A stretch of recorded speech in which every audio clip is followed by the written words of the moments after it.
An old man spent his final autumn digging holes in a rocky, barren field at the edge of his village.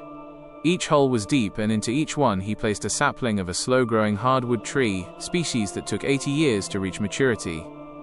His neighbor, a man who grew fast-flowering vines that covered his porch in a single season, leaned over the fence and laughed. "Old man," he said, "you'll be in the ground long before those trees even cast a shadow big enough to cover a dog. Why waste your remaining strength on a shade you will never sit under?" The old man didn't stop digging.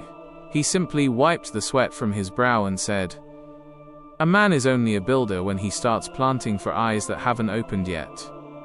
The old man passed away that winter. Decades went by, and the neighbor's vines died and were replanted dozens of times, eventually rotting away into the dust. Then came the great drought, a heat so intense that the shallow-rooted crops failed and the river vanished. The village was on the verge of collapse. But, on the edge of town, the old man's trees had reached deep into the subterranean water table. Their massive canopies created a microclimate of cool air, and their deep-veined wood was the only resource left that could be traded for grain from the distant coast. The grandchildren of the village didn't know the old man's name, but they lived because he had calculated a return that exceeded his own heartbeat. He realized that true wealth isn't what you consume, but the gravity of the shade you leave behind for a world that has forgotten you. During the years of the Great Rain, the river was wide and the water was free. People built their houses close to the bank, dipping their buckets into the flow with ease. They spent their energy building beautiful gardens and ornate fountains, celebrating the abundance of the surface. But one man chose a different path. He bought a small, dusty plot of land far from the river, on a high ridge of solid limestone. While his neighbors were relaxing by the water, he was in his backyard with a heavy iron pick, striking the rock. Day after day he descended into a dark, narrow hole.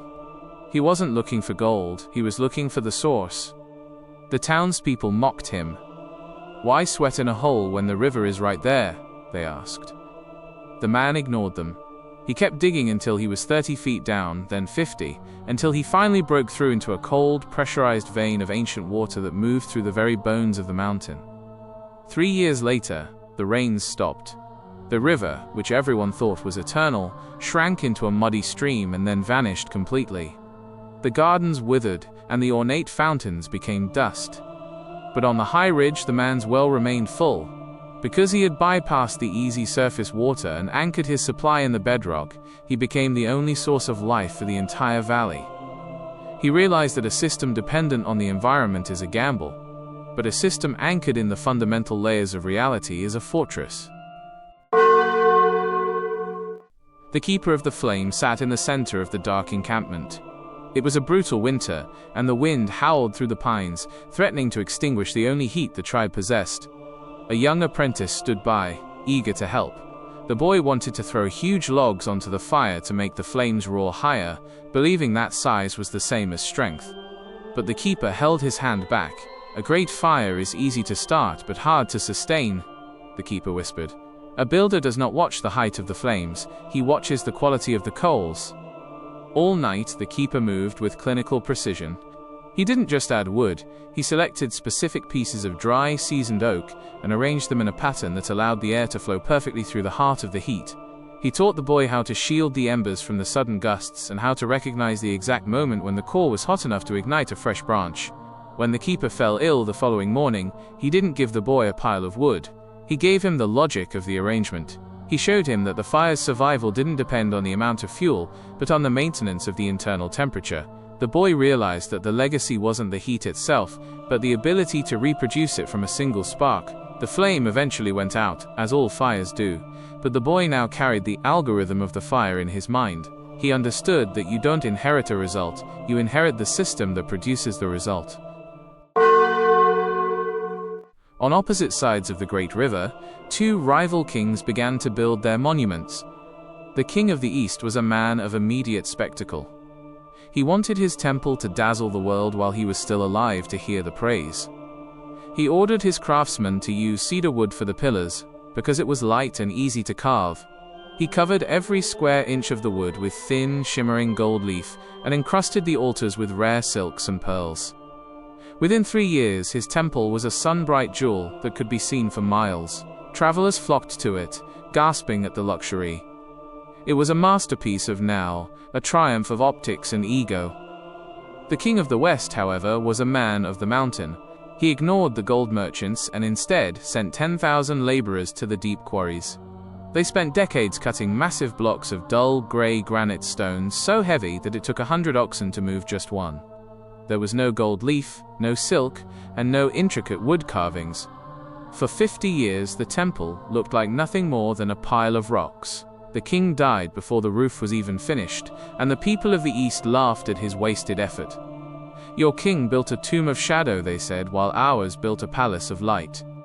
1,000 years passed. The great river shifted its course, and the climate turned from lush to a harsh, salty desert. The cedar wood pillars of the Eastern Temple were the first to go, eaten by insects and rotted by the occasional flash flood. The gold leaf peeled away and was buried in the shifting dunes, and the pearls turned to dust. Today there is nothing left but a slight mound in the sand. But across the river, the granite temple still stands. The wind has smoothed the edges of the stone, and the inscriptions are faded, but the structure hasn't moved a fraction of an inch. It still provides shade for travelers, and serves as a landmark for every caravan crossing the waste. It survived not because it was beautiful, but because its math was more honest than the king's ambition. It realized that time is the only auditor that matters, and time has a specialized appetite for anything that isn't rooted in the bedrock.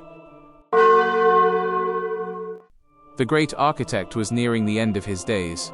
His apprentices gathered around his bed, expecting him to reveal his final secret of success, the magic formula that had allowed him to build the soaring cathedrals and impenetrable fortresses that define the empire. They expected a chest of gold, or perhaps a set of golden drafting tools. Instead, the master reached under his pillow and pulled out a battered, leather-bound notebook. It wasn't filled with drawings of beautiful buildings. It was a messy, disorganized record of every wall that had ever buckled, every foundation that had shifted, and every roof that had leaked under his watch. "This is my only legacy," the master whispered. He showed them a page from 40 years ago, detailing exactly why a specific limestone had cracked during a freak frost. He showed them a diagram of a bridge that had collapsed because the iron bolts had reacted poorly to the salt air of the coast. He hadn't recorded his victories, he had recorded his scars. The apprentices were disappointed. They wanted to know how to be perfect, but the master was giving them a catalogue of failure. He died that night, leaving the book to the youngest student. Over the next century, the master's school became the most prestigious in the world. While other builders were constantly surprised by unforeseen disasters and unlucky weather, the master's followers were never caught off guard. They didn't build faster or more beautifully than their rivals, but their buildings never fell. They knew exactly which stones to avoid in the winter, and exactly how much weight a beam could carry before the invisible fatigue set in. The notebook had turned a century of human error into a systemic shield. The apprentices realized that a success is just a moment in time, but a documented failure is a permanent upgrade to the system. The legacy wasn't in the stones they laid, but in the mistakes they no longer had to repeat. The winter had been longer and more cruel than any in living memory. Inside the small stone granary, only one sack of wheat remained. The farmer's children were thin, their eyes hollow with the persistent ache of empty stomachs. His wife looked at the sack and then at the hearth, already imagining the warmth of the oven and the smell of fresh, thick bread that could sustain them for another month. It was the logical choice, the immediate survival of the flesh. To eat the grain was to live today. But the farmer looked out at the frozen fields, where the first hint of a thaw was softening the mud. He knew that if they ate the wheat, they were merely delaying the inevitable. They would be full for a few weeks, and then they would starve in the spring with nothing but empty dirt to show for their lives. One morning, without saying a word, the farmer hoisted the heavy sack onto his shoulder. Ignoring the cries of his family and the dizzying weakness in his own limbs, he walked into the grey, damp fields. He didn't bake the bread, he buried it. He cast the gold-colored grains into the dark earth, covering them with soil as if he were performing a funeral for his last hope. For months, the house was silent and grim. They lived on thin soup and bitter roots, watching the patch of dirt. It felt like a madness, a betrayal of the present for a phantom future. But then, the rains came. The single sack of grain didn't just return, it exploded. The earth surrendered 1,000-fold what it had taken.